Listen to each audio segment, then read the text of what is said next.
Tiene hambre y sed de justicia. Eliana, búscale trivia, por favor. Nosotros vivimos en sociedades llenas de inconformidad. Vivimos en sociedades en donde nos alientan y nos animan a quejarnos por todo. Nos quejamos por el tipo de trabajo que tenemos, nos quejamos por el sueldo, nos quejamos de los jefes, nos quejamos por la apariencia física, nos quejamos por las relaciones, nos quejamos de la salud, nos quejamos de la iglesia, nos quejamos del gobierno y vivimos en sociedades inconformes. Pero la pregunta es, nosotros como miembros del cuerpo de Cristo y que hacemos parte de la sociedad, porque la sociedad es el conjunto de familias, ¿es el anhelo de Dios o es el agrado de Dios que nosotros seamos como es el común de las personas en la sociedad? Que seamos inconformes, que nos quejemos porque todo sube, nada baja, todo está más caro. ¿Ese es el anhelo de Dios? No. Si pueden compartir el título de lo que Dios nos envía hoy, ya está en la pantalla. Valora tu paraíso. Amén. Y quisiera que me acompañes al libro de Génesis. El paraíso no es una leyenda. El paraíso no es algo histórico. El paraíso es una realidad. Vayan al libro de Génesis, al capítulo 2.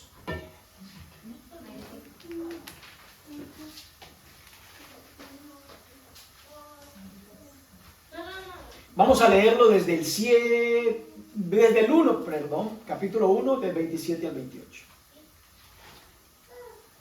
Y después leemos el 2. Y creó Dios al hombre a su imagen, a imagen de Dios lo creó. Varón y hembra lo creó. ¿Tú tienes la imagen de quién? De Dios. O sea que yo puedo ver a Dios sentado en esas sillas. Y ustedes pueden ver a Dios sentado acá al frente. Porque la Biblia dice de que el hombre fue creado, hablando del género humano, hombre y mujer, que fuimos creados a su imagen, a imagen de Dios los creó. Verso 28, y los bendijo Dios, y les dijo, fructificad y multiplicaos, llenad la tierra y sojuzgadla, y señoread en los peces del mar, en las aves de los cielos y en todas las bestias que se mueven sobre la tierra. A veces leemos ese texto y creemos de que Dios al único que bendijo fue a Adán. Pero cuando la Escritura dice que Dios creó al hombre a su imagen y semejanza, está hablando de ti y de mí, porque tú y yo somos parte de la creación de Dios. Y el verso 28 dice, y los bendijo Dios. Cuando la Escritura dice y los bendijo Dios, esa bendición fue dada a ti y fue dada para mí. Amén. Y nos dio instrucción precisa. ¿Cuál fue la instrucción? Quéjense, porque esta vida está muy dura. La delincuencia, la inseguridad, la carencia, la inflación, quéjense porque esto va de mal en peor. No, la Escritura dice, y los bendijo. ¿Y qué les dijo? Fructifiquen, multiplíquense, llenen la tierra y señoreen en los peces del mar, en las aves de los cielos y en todas las bestias que se mueven sobre la tierra. ¿Sí ven de que allí no dice señoreen sobre el vecino? Ahí no dice señorense sobre su esposa.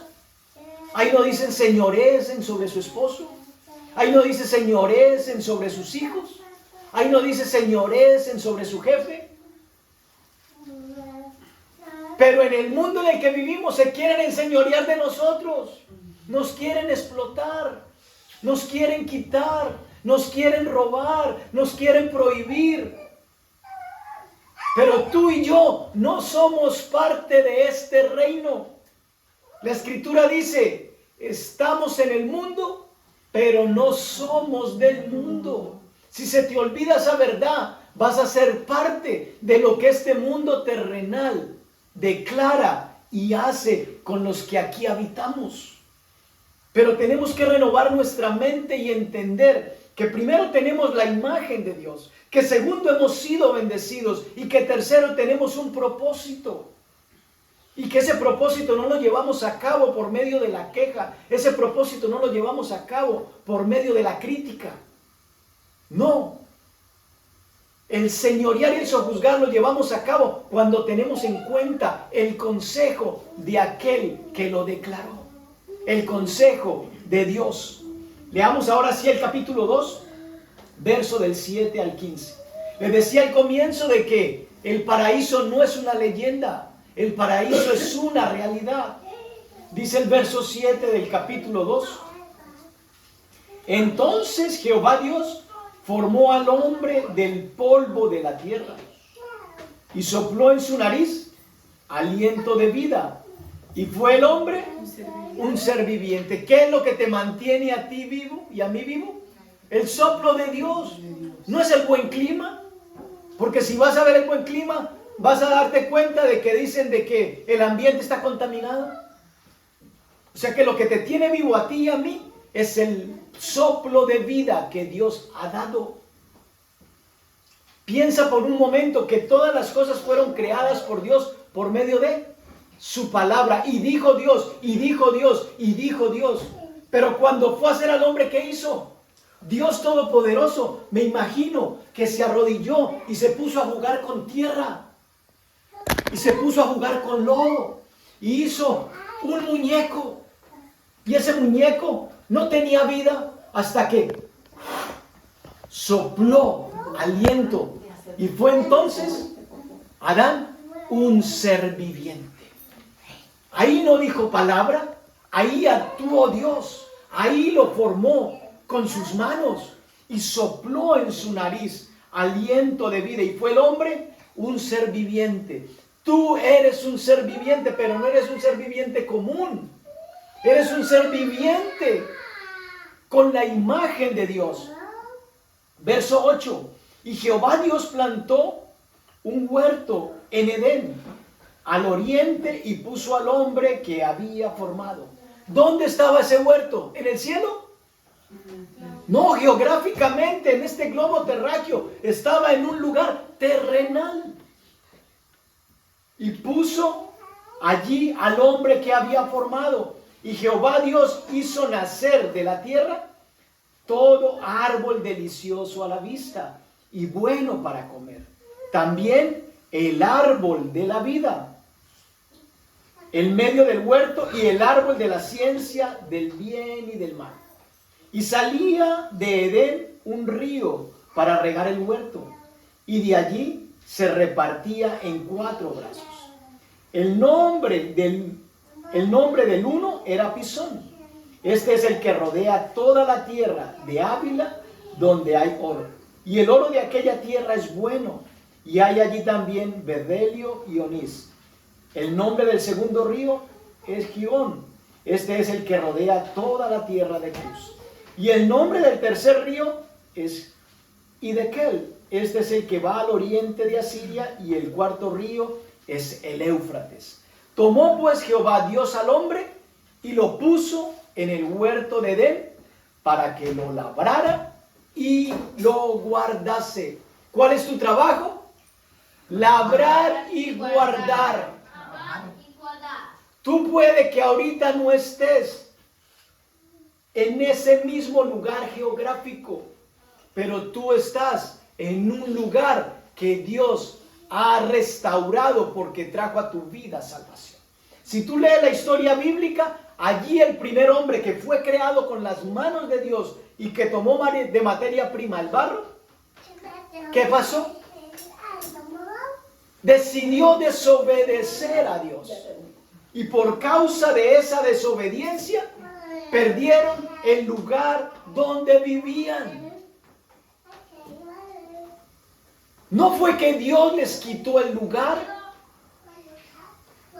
Como decía la hermana al comienzo, Dios no está mandando las almas al infierno. Las almas se van al infierno por decisión propia. Porque el infierno no fue un lugar creado para enviar al ser humano. El infierno fue creado para Satanás y sus seguidores. No fue creado para el ser humano. Entonces, el hombre fue sacado de ese lugar de bendición por causa de la desobediencia. Pero por causa de la obediencia, ese lugar vuelve a ser restaurado. Quizás tú estés diciendo, usted no se imagina el lugar donde yo vivo. El lugar donde yo vivo no es un paraíso, es un infierno. ¿Y quién lo hizo infierno? Dios no lo hizo infierno. Tú lo hiciste infierno quizás. Pero hoy Dios nos está hablando a personas redimidas, a personas que hemos sido compradas y lavadas por su sangre, a personas a las que se les ha dado otra instrucción, a personas que fueron trasladadas de un reino de tinieblas a su luz admirable. ¿Qué pasó entonces cuando el hombre salió del huerto? Cuando salió de ese paraíso. Lo primero que sucedió es de que su cuerpo comenzó a sufrir un deterioro físico. ¿Y por qué su cuerpo comenzó a sufrir un deterioro físico? Por causa de la desobediencia. Porque su alma sufrió ¿qué? Rebeldía. Y su espíritu se murió. Allí donde Dios había soplado vida, por causa de la desobediencia, lo primero que se murió fue el espíritu.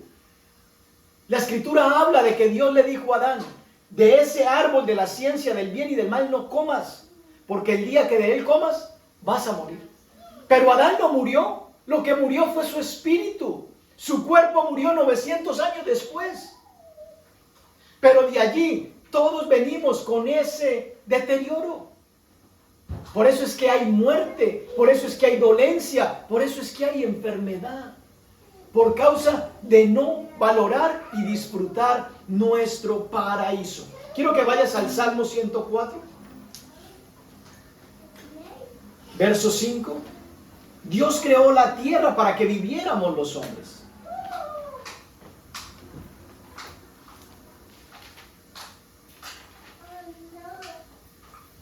Salmo 104, verso 5 dice lo siguiente. Él fundó la tierra sobre sus cimientos. No será jamás removida. Él fundó la tierra sobre sus cimientos, no será jamás removida. Ve al capítulo 115.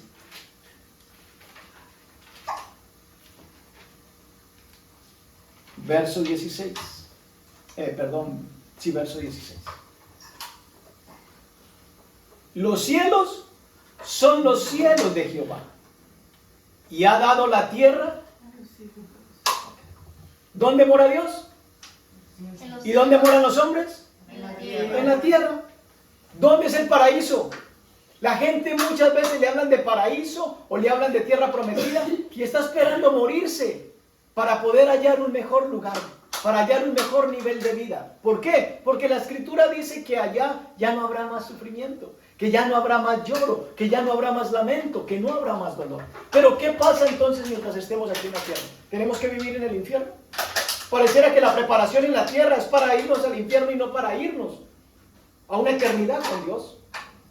Porque si la preparación aquí solamente es sufrimiento, entonces nos está preparando es para el infierno, no para pasar una eternidad con Dios, en donde ya no va a haber sufrimiento.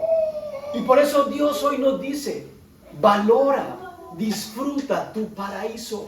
No compares tu ambiente personal ni tu ambiente familiar con el de nadie. Tú eres único y especial. Dios puso eternidad en tu corazón.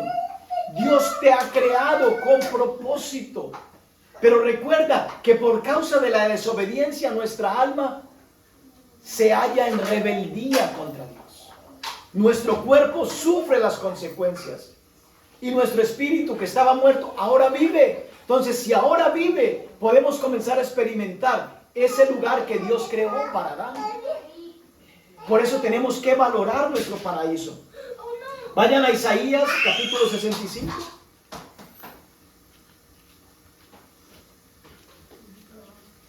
verso del 21 al 23.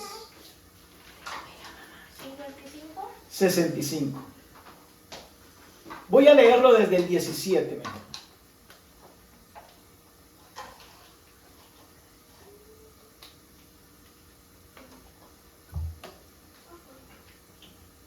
Ayer visitaba a mi mecánico y él me decía, ¿qué opinas de las noticias? Y le dije yo, otro que le va a echar la culpa al pobre Putin. No tienen a nadie más que mencionar ahora. Todo el mundo es Putin, Putin, Putin, Putin, Putin. Putin es el responsable de todo, de la crisis, de todo, de la guerra. Yo le decía, no, este es el mundo real, esta es la vida real. Pero entonces, ¿qué piensas? Nos quieren quitar todo, nos quieren dejar pobres.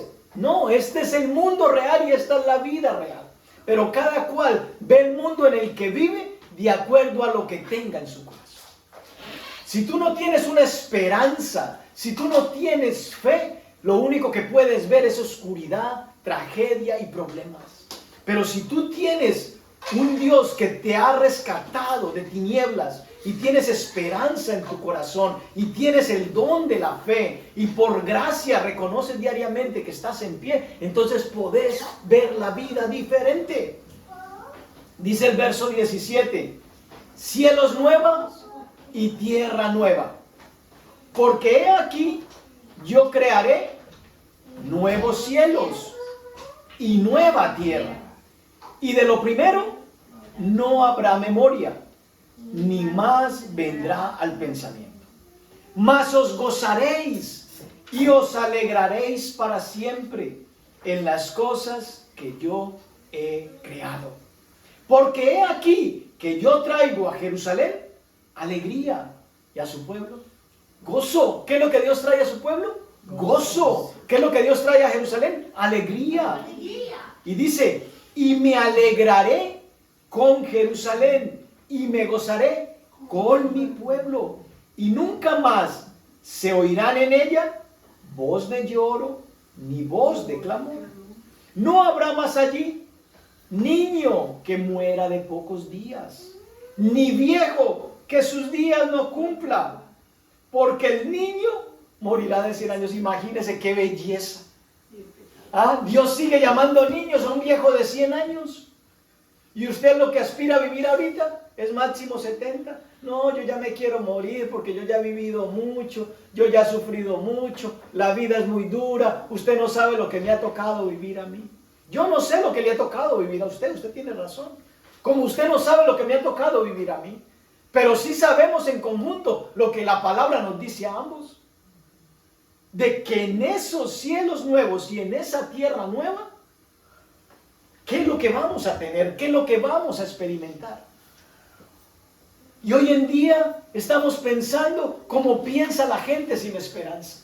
Usted le pregunta a alguien que va a la iglesia, ¿y cómo estás? No, pues ya tú ves, esta crisis, esta guerra, la gasolina. No, me tocó parquear el carro. Ahora tengo que volver a andar en bus y en tren, porque imagínate, la gasolina está carísima. Ya no alcanza para el mercado, ya no hay para pagar la renta, ya no hay para pagar la universidad. ¿Cómo voy a hacer? La pregunta es, cuando tenemos ese tipo de necesidades, ¿qué es lo primero que viene a tu mente? ¿Acudir a un amigo? ¿Acudir a un médico? ¿Acudir a un banco? ¿Qué es lo primero que viene a tu mente? O lo primero que viene a tu mente con honestidad es arrodillarte, entrar en tu lugar secreto y clamarle a tu papá. Ok. Entonces, si eso es lo que estás haciendo, esta es la vida que tú tienes que vivir. Porque Dios no miente, porque Dios es veraz. Porque aunque las cosas exteriormente parezca que van de mal en peor, es cuando la Biblia dice que en los postreros tiempos Dios derramará de su espíritu sobre toda carne. Y el mayor avivamiento que vamos a ver es el avivamiento postrero. No en los avivamientos que hemos visto en la historia. Esos avivamientos nos sorprenden, pero la Escritura dice que no hay razón para que nosotros digamos de que todo tiempo pasado fue mejor. Entonces, si no hay razón para que nosotros digamos eso, quiere decir que el tiempo que estamos viviendo es el mejor para nosotros. Simplemente que lo estamos mirando con la óptica equivocada. El tiempo que nos ha tocado vivir es el mejor tiempo. Porque la Escritura dice, no hay razón que digamos de que todo tiempo pasado fue mejor. Fue mejor.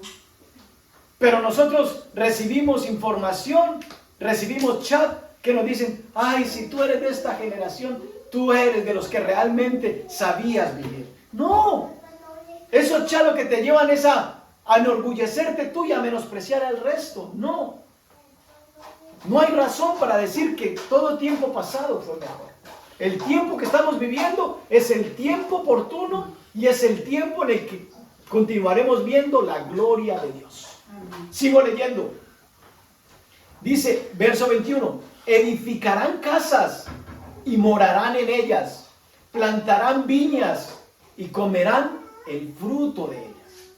No edificarán para que otro habite, ni plantarán para que otro coma, porque según los días de los árboles, serán los días de mi pueblo, y mis escogidos disfrutarán ¿qué?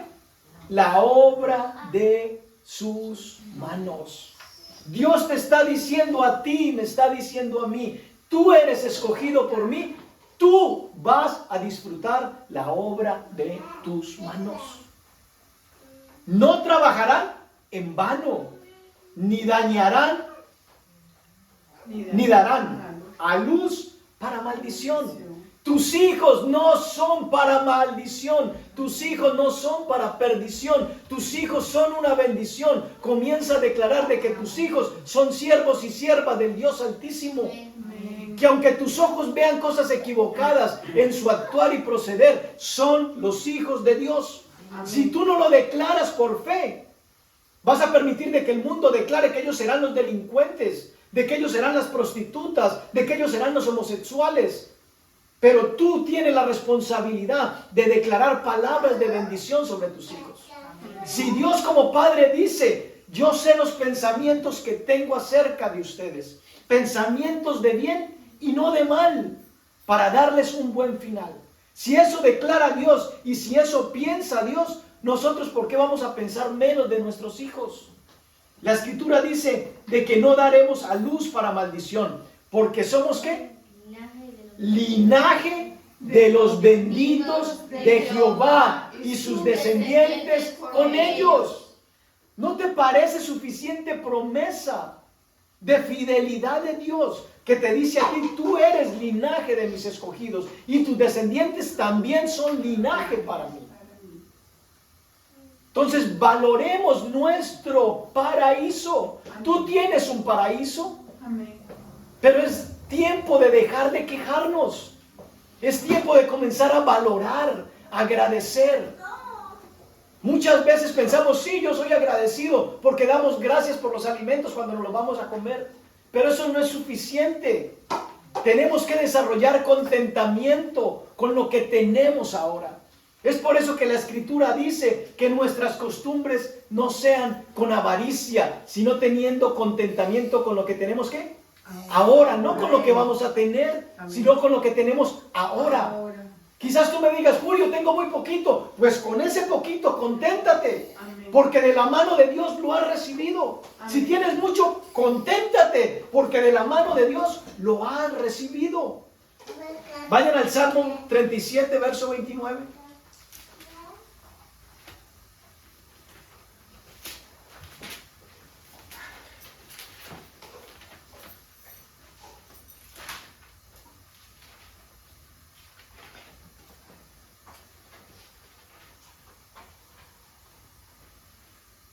Los justos heredarán la tierra y vivirán para siempre sobre ella. Okay. Cuando tú piensas en la vida eterna, ¿qué te imaginas? En un lugar celestial con una bata blanca y cantando coritos todo el día, santo, santo, santo es el Señor. ¿Esa es la eternidad que tú te imaginas? No. ¿Sí? Pues déjame decirte qué es la vida eterna. Vea el Evangelio de Juan, capítulo 17, verso 3. Muchos hablan de la eternidad como algo que está por venir. Esa es la continuidad de la eternidad que ya tienes ahora. Juan 17, verso 3.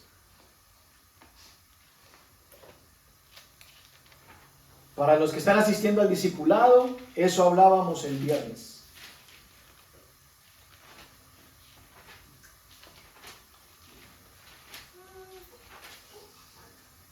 ¿Lo tienes? ¿Lo puedes leer conmigo? Y esta es la vida eterna, que te conozcan a ti, el único Dios verdadero, y a Jesucristo, el cual enviaste. ¿Ya sabes que tienes vida eterna? ¿Cuándo? Cuando comiences a tener una relación personal con Dios. Eso es el inicio de tu vida eterna. El que nos vayamos al cielo es la continuidad de una vida placentera que ya estamos viviendo. De una vida con propósito que ya estamos viviendo.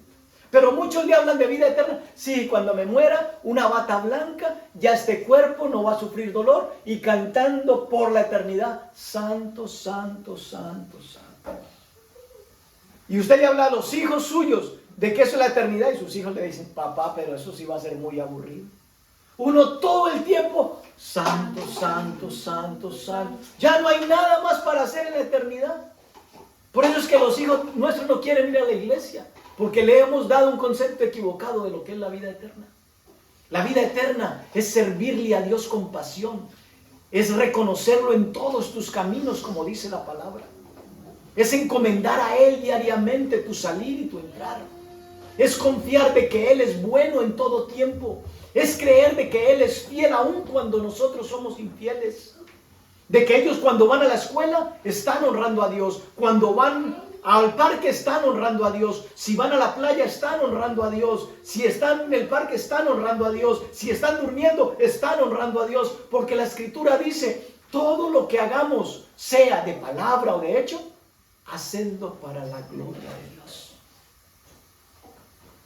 Pero a veces nosotros nos encargamos de brindarle a nuestros hijos un concepto equivocado de lo que es la vida eterna. Y por eso la vida eterna para muchos no tiene nada de apasionante. La vida eterna es apasionante. Vayan conmigo a Deuteronomio, capítulo 8, y miremos cómo es la tierra prometida, que es sinónimo de paraíso.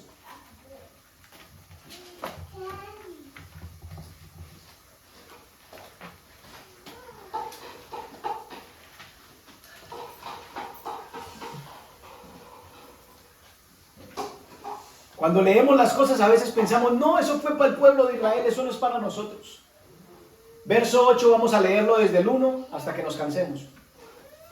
Dice, cuidaréis de poner por obra todo mandamiento que yo os ordeno hoy, para que viváis, ¿y qué?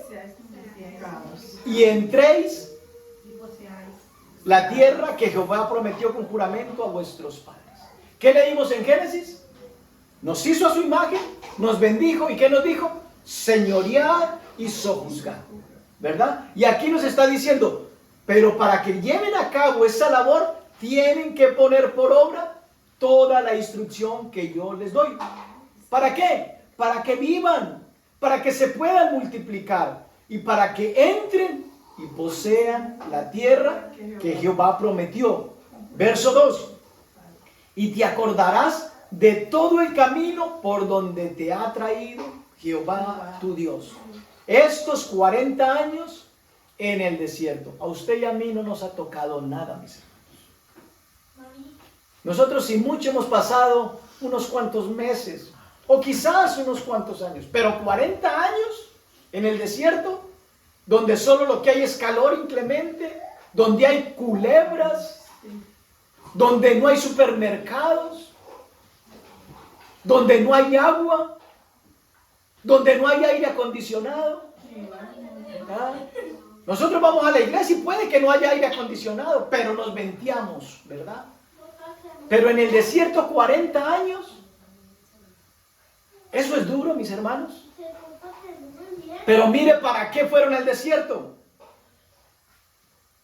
Y te acordarás de todo el camino por donde te ha traído Jehová tu Dios estos 40 años, para afligirte, para probarte, para saber lo que había en tu corazón, si habías de guardar o no sus mandamientos. Hermano, Dios nos dice hoy, si tú encomiendas tu caminar diariamente a Dios, no tienes por qué tener temor si viene un tiempo de crisis, si viene un tiempo de prueba.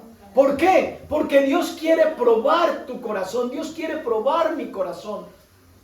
Dios lo que anhela es un corazón limpio. ¿Qué dice la Escritura? Bienaventurados los de corazón, ¿qué? Limpio, porque ellos verán a Dios. Con un corazón sucio no podemos verlo, no podemos experimentar su presencia, no podemos experimentar sus bendiciones. No porque Dios no quiera hacerlo, sino porque la suciedad nos mantiene enceguecidos y nos lleva a la queja, nos lleva a la murmuración. Verso 3.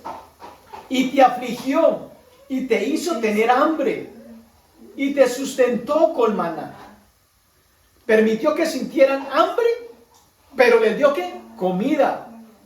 ¿Cuántos aquí no comimos bien cuando había escasez? En la pandemia fue cuando más estuvo, de manera personal o familiar, fue cuando más llena estuvo nuestra nevera. Cuando muchos padecían, en nuestra casa había abundancia. ¿Por qué? Por la fidelidad de Dios, no porque nosotros seamos los mejores hijos, porque nada nos merecemos, sino porque Dios es bueno y Dios quiere que nuestra manera de pensar, nuestra manera de ver las circunstancias cambie. Dice, y te sustentó con maná, comida que no conocías tú, ni tus padres la habían conocido, para hacerte saber que no solo de pan viviría el hombre, mas de todo lo que sale de la boca de Jehová. ¿Qué es lo que te da a ti vida y a mí vida? La palabra de Dios. Si tú no conoces palabras, si tú no comes palabra de Dios, no tienes vida en sí mismo, mi hermano.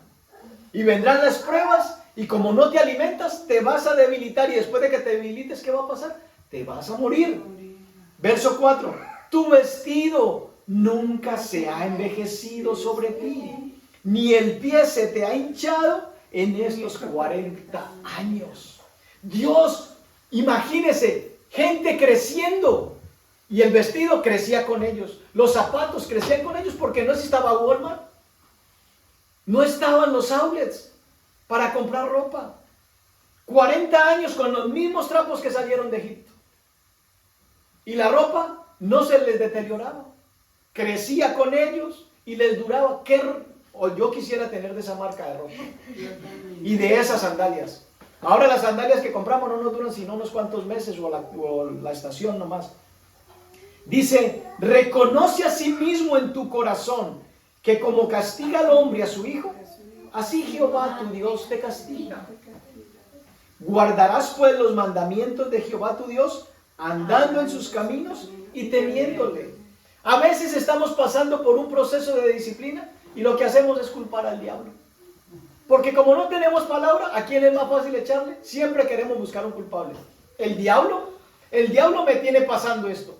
El diablo me quitó esto. El diablo me está haciendo esto. Porque no queremos muchas veces asumir responsabilidades. ¿Tienes problemas en tu matrimonio? El diablo. No, y no siempre es el diablo. Si bien el diablo quiere las familias divididas, muchas veces es nuestra negligencia lo que produce problemas. Por no estar cumpliendo con nuestros roles, por no conocer lo que Dios diseñó. Entonces, no le echemos la culpa por todo al diablo, porque hay tiempos de disciplina, ¿verdad?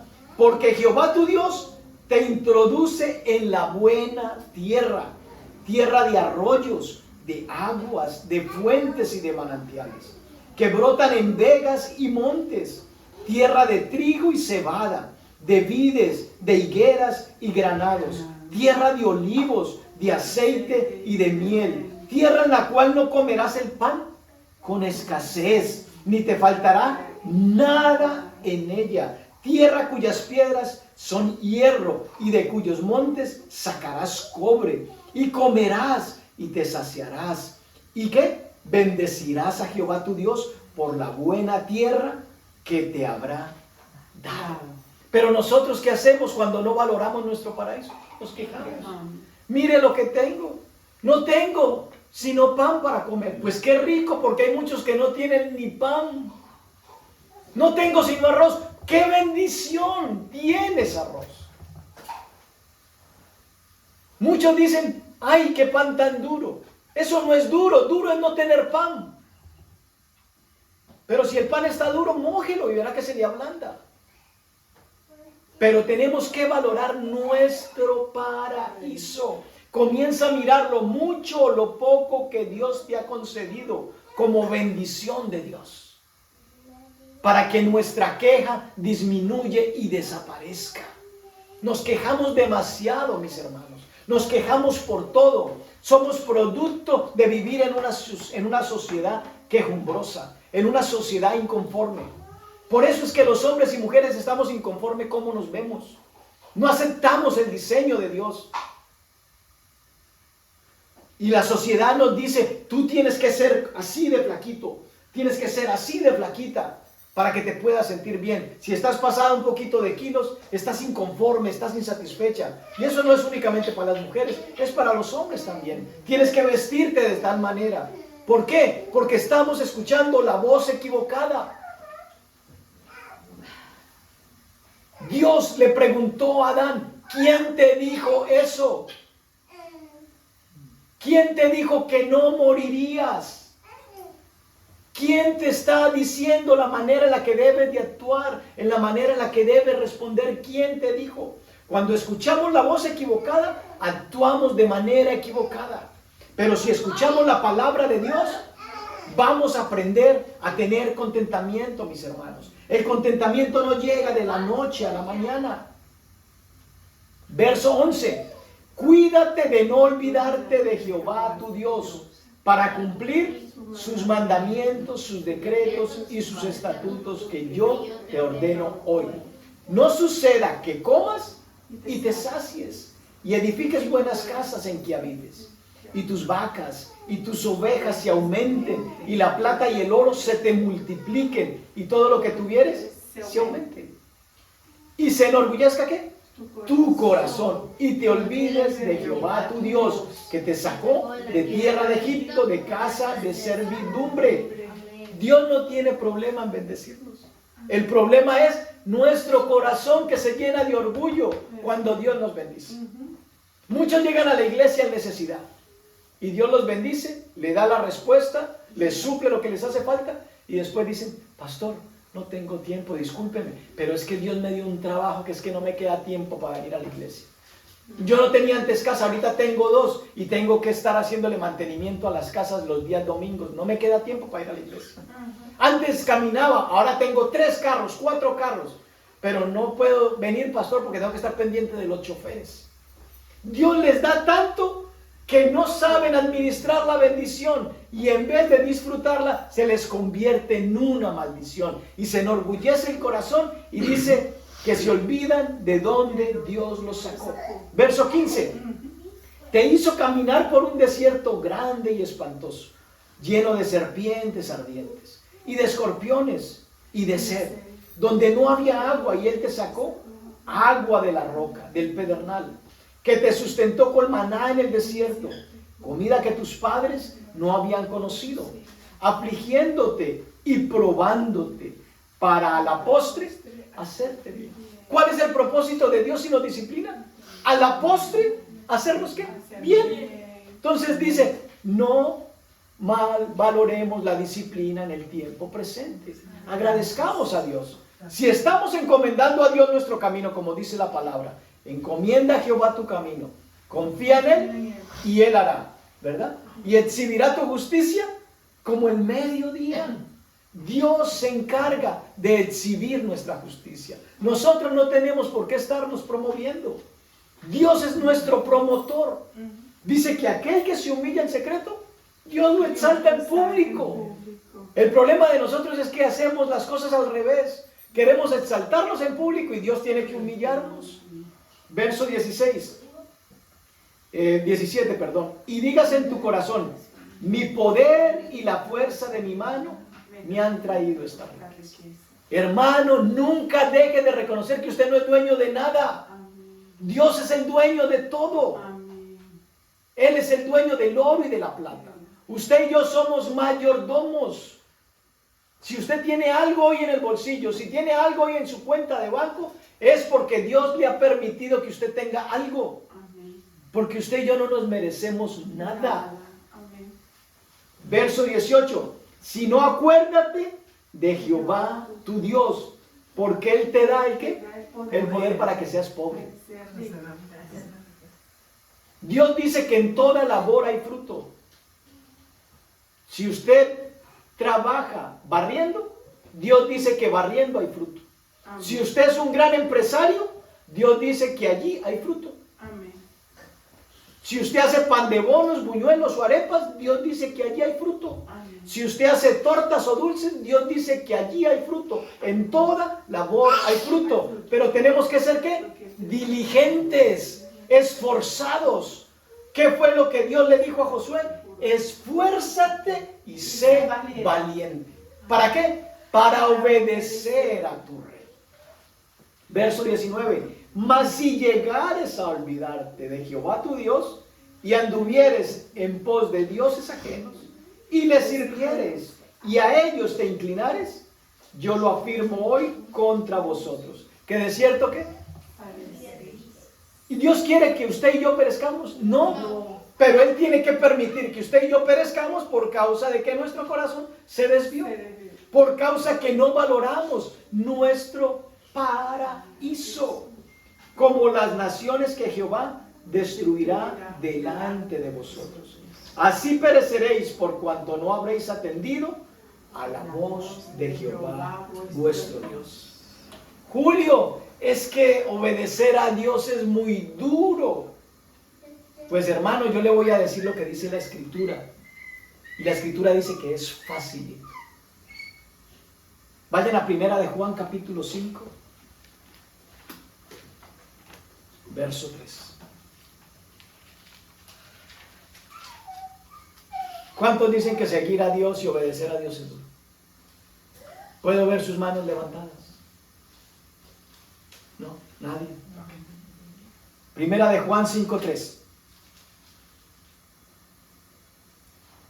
Pues este es el amor. El amor a Dios.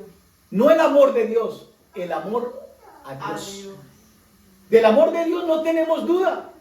Nos amó cuando éramos enemigos. Pero dice, este es el amor a Dios. El amor que tú y yo le manifestamos a Él. Que guardamos sus mandamientos. ¿Y sus mandamientos? No son gravosos. En otra palabra, facilitos. Entonces, ¿por qué nos quejamos tanto?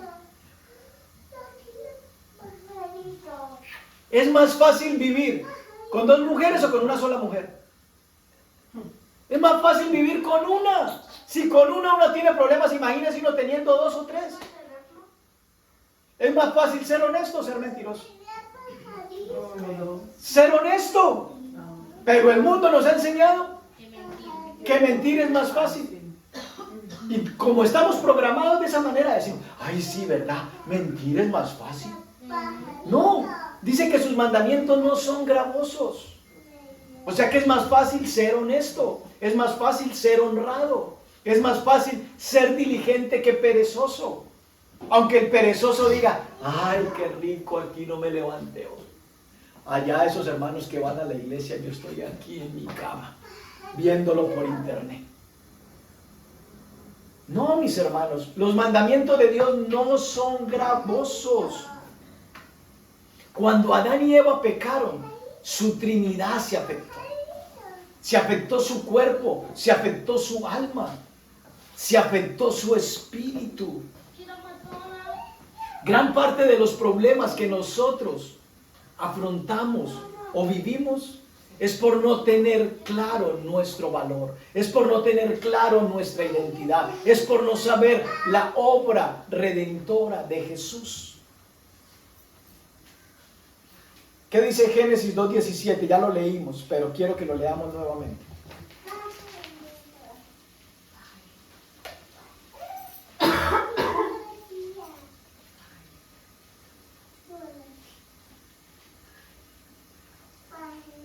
Dice el verso 17, mas del árbol de la ciencia del bien y del mal no comerás, porque del día que de él comieres, morirás. Los seres humanos tenemos, los que no conocen a Dios, tienen el espíritu muerto. ¿Por qué? Porque vienen con esa naturaleza adámica. Vayan a Lucas capítulo 19, verso 10. Pero Dios envió a su Hijo, ¿para qué?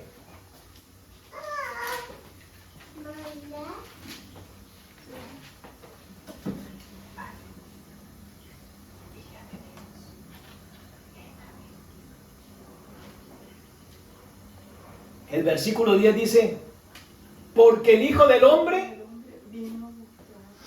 y a salvar lo que se había perdido, mi hermano. Usted y yo podemos vivir en el paraíso. No espere a morirse, que quizás es demasiado tarde. Y dejará de disfrutar todo lo que Dios quiso darle. Y usted aprendiera en esta tierra.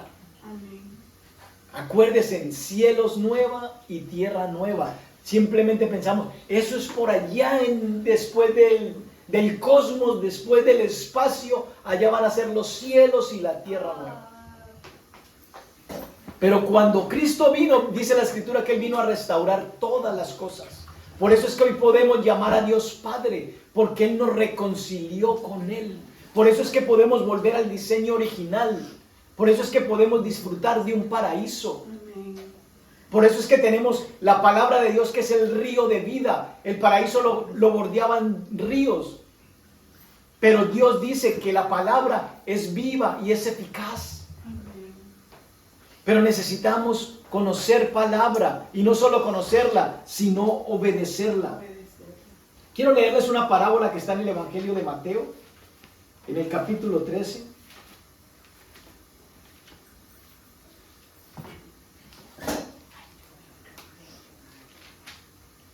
¿Alguno de ustedes alguna vez se ha comparado con una perla? ¿No? Quiero decirle que usted, hermana, es como esas perlas que lleva colgada en su cuello, y de mucho mayor precio. Mateo 13, del 45 al 46. También el reino de los cielos es semejante a un mercader. Ese mercader es Dios. Ese mercader no es un turista que busca buenas perlas. Esas buenas perlas son ustedes y soy yo. Que habiendo hallado una perla preciosa, fue y vendió todo lo que tenía y la compró. Eso fue lo que hizo Jesús por ti y por mí. Él miró sobre la tierra y te vio como una perla. ¿Te vio como una perla sucia? Sí. ¿Me vio como una perla sucia? Sí. Pero Él dijo, esto tiene mucho valor. Y dejó su trono, se despojó de su deidad y vino y se hizo hombre para que tú y yo fuésemos comprados con un sacrificio de sangre. Amén. Tú y yo le costamos a Dios el máximo precio. Amén. Su sangre derramada en la cruz del Calvario. Amén. Tú eres esa perla de gran precio. Nunca te sientas menos. El que tengas ese concepto no es para que te vanaglories, no es para que menosprecies a los demás. Porque para Dios todos tenemos el mismo valor. Él murió por el blanco como murió por el negro. Murió por el chino como murió por el hispano. Él murió por toda la humanidad. No murió únicamente por los judíos. Dice que de tal manera amó Dios al mundo que dio a su Hijo unigénito. Pero amó al mundo porque no quiere que ninguno perezca. Entonces tenemos nosotros, mi hermano, que aprender a valorar nuestro paraíso. Es que yo vivo y donde yo vivo es un tugurio. No, comience a ver el lugar donde usted vive como un paraíso. Amén. Porque Dios dice que tomó al hombre y lo puso allí. Si tú estás allí y no es el lugar que tú quisieras tener, pues te digo que si quieres salir de ahí a otro lugar, tienes que comenzar a valorar ese primero. Claro. Porque el que no es fiel en lo poco, Dios no lo va a poner en lo mucho. Entonces comienza a valorar lo poco, lo mucho que ahora tienes, con la identidad que Dios quiere que tengas. Eres una perla de gran precio. Recuerda que los mandamientos de Dios no son gravosos. Él vino al mundo por ti y por mí. Si no existiera nadie más, Él hubiera sacrificado a Jesús únicamente por ti. El que le dijo a un ladrón, hoy estarás conmigo en el paraíso. Y muchos dicen, ¿sí ven? Que el paraíso es después de que se muera. No. Él le dijo al ladrón, hoy estarás conmigo en el paraíso, porque era lo que le seguía a ser ladrón. Pero no quiere decirle que el paraíso es después de la muerte. El ladrón se iba a morir ese día, pero le dijo, no importa si te mueres, estás en el paraíso. Pero tú y yo no nos hemos muerto físicamente aún. Comencemos a valorar nuestro paraíso. Ve a Gálatas 2:20. Jesús renunció a todo lo que tenía.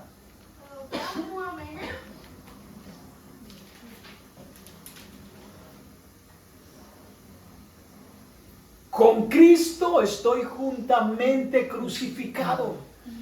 Y ya no vivo yo, mas vive Cristo en mí. Y lo que ahora vivo en la carne, lo vivo en la fe del Hijo de Dios. ¿El cual qué? Y se entregó por mí. Dilo allí donde estás. El cual me amó y se entregó a sí mismo por mí. Mantén esa verdad presente. Él me amó y se entregó a sí mismo por mí. Cuando tú tienes ese valor, esa identidad y esa seguridad, tú sabes de que Dios va a suplirte todo lo que te falte. Pero cuando tú no tienes esa seguridad, tú vas a estar pendiente de lo que te diga la bolsa, tú vas a estar pendiente de lo que las noticias te digan, tú vas a estar pendiente de lo que los gobiernos digan. Pero cuando tú sabes de que Él me amó y se entregó a sí mismo por mí, sabes de que tienes con Él todas las cosas.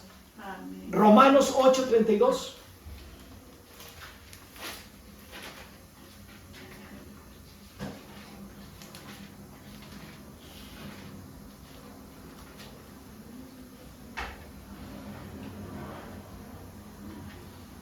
¿Por qué, Julio, usted me dice eso? Porque yo simplemente lo que hago es declarar lo que la Biblia dice. Yo no me estoy inventando nada. Por eso me gusta que usted lea su Biblia. Verso 32 dice, el que no escatimó ni a su propio Hijo, sino que lo entregó por todos nosotros. Pregunta, ¿cómo no nos dará juntamente con Él todas las cosas? Yo no sé lo que a ti te falte. Quizás sea una necesidad física, quizás sea una necesidad emocional, quizás sea una necesidad económica. Y Dios te dice, si Él no escatimó ni a su propio Hijo, sino que lo entregó por todos ustedes, ¿cómo no les daré también todas las cosas? Por favor, si alguien puede abrir la puerta. Dice, ¿cómo no los dará también todas las cosas? ¿Qué te falta? No lo sé, pero Dios te dice, yo no escatimé lo que más me costaba. ¿Cómo no te voy a dar todo lo que te falta? Entonces no te preocupes. Sí, yo no te estoy diciendo que ignores las noticias, pero lo que te estoy diciendo es de que no pongas las noticias por encima de la palabra de Dios. Si te gusta ver noticieros, síguelos viendo. La Biblia nos da la libertad, dice, escuchadlo todo y retenerlo bueno. Son opciones. A unos no nos gusta escucharlas, a otros les gusta escucharlas para después sentarse a procesarlas. Esas son preferencias. Ni es más el que no la escucha, ni es menos el que las escucha. Simplemente que puedas a la luz de la Escritura vivir con las palabras de tu Creador. El que no escatimó ni a su propio Hijo, ¿cómo no te va a dar juntamente con Él todas las cosas? Piensa lo que te falta, Dios te lo va a dar. ¿Cuándo? No sé. Pero Él te lo va a dar. ¿Verdad, Eliana? Okay. Él te va a dar todas las cosas. Vayan a Filipenses capítulo 4.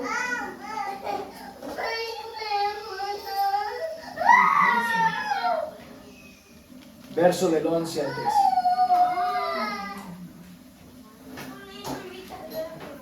Para que aprendas a valorar tu paraíso, tienes que aprender a tener contentamiento. Filipenses 4, del 11 al 13.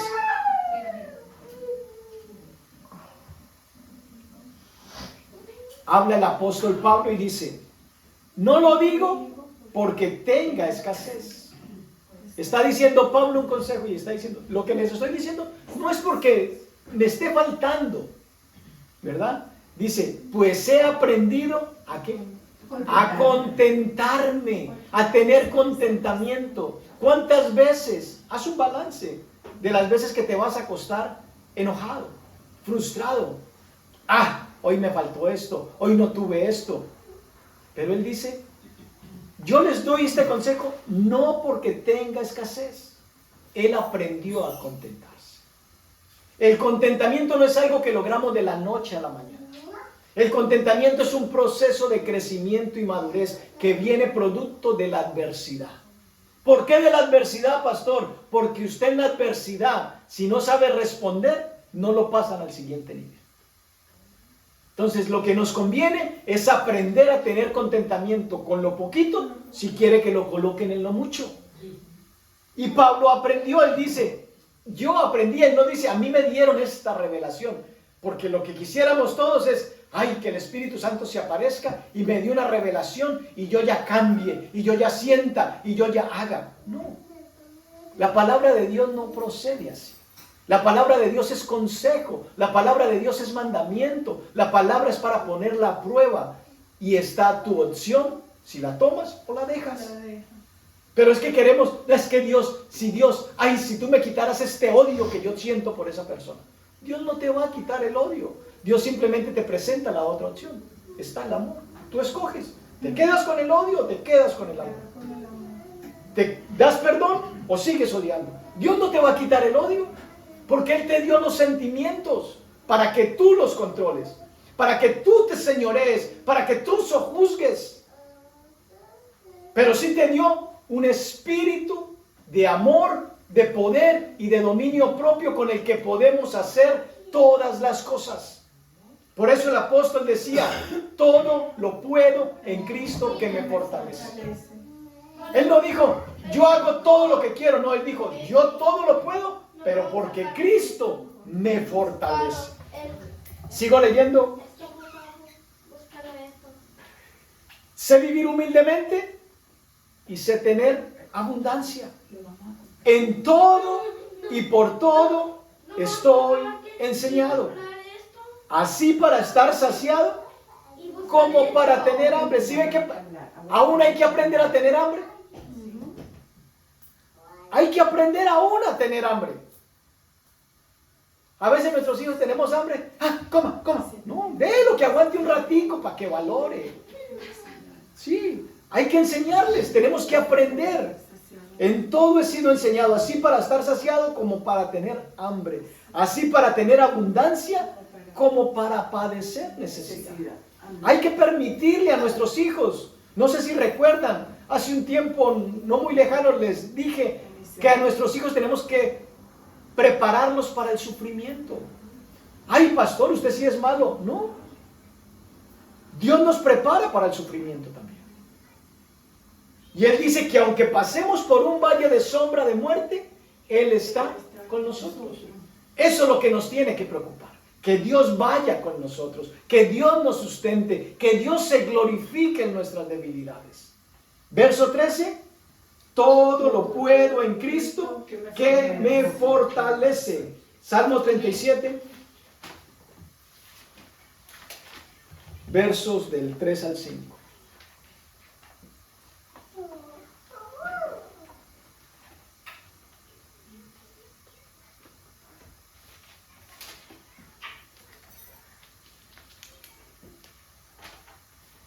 ¿Ya llegaron? Dice, confía en Jehová y haz el bien y habitarás en la tierra y te apacentarás de la verdad. Deleítate a sí mismo en Jehová y Él concederá las peticiones de tu corazón. El problema es que queremos de que Dios nos conceda sin deleitarnos en Él. Y tenemos que aprender a deleitarnos en papá. Tenemos que aprender a deleitarnos, a pasar tiempo en su presencia. Pero nos da pereza orar, nos da pereza doblar rodilla. Solamente queremos que cuando yo abra mi boca, Dios me responda. No, Dios se toma su tiempo, porque Él sabe lo que tiene que sacar de mi corazón. Y Él concederá las peticiones de tu corazón. Verso 5. Encomienda a Jehová tu camino y confía en Él, y Él hará. Verso 6. Exhibirá tu justicia como la luz y tu derecho como el mediodía. Verso 7. Guarda silencio ante Jehová y espera en Él. No te alteres con motivo del que prospera en su camino, por el hombre que hace maldades. Tremendo. Yo pudiera pasarme leyendo todos los salmos, pero no hay tiempo. Quiero que concluyamos este tiempo en oración.